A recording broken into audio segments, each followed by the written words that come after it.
விஷ்ணுபதி புண்ணிய காலம் பராபவ வருடம் வைகாசி மாதம் 1ஆம் தேதி 15/5/2026 வெள்ளிக்கிழமை விஷ்ணுபதி புண்ணிய காலம் வருகிறது. அன்றைய தினம் அதிகாலை 1:30 மணி முதல் பகல் 10:30 மணிக்குள் கொடிமரம் உள்ள பெருமாள் கோவிலுக்கு சென்று அங்கு பகவானை வணங்கி அங்கு தீபாராதனை அர்ச்சனை செய்துவிட்டு நீங்கள் வெளியில் வந்து ஆலயத்தையும் கொடிமரத்தையும் 27 முறை பிரதட்சணம் வர வேண்டும். அதாவது வலம் வர வேண்டும், கோவிலை சுற்றி வர வேண்டும்.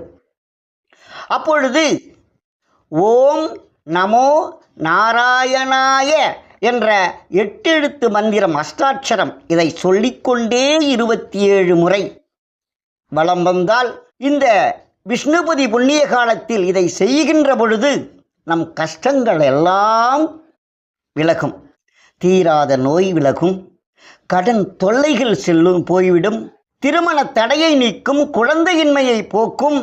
இப்படி பல்வேறு பிரச்சனைகள், கஷ்டங்கள், நஷ்டங்கள், தொழில் நஷ்டங்கள் அத்தனையும் இந்த விஷ்ணுபதி புண்ணிய காலத்தில் பகவான் ஸ்ரீமன் நாராயணன் நமக்கு அருள்பாலிப்பார்.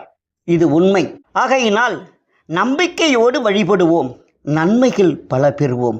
வணக்கம்.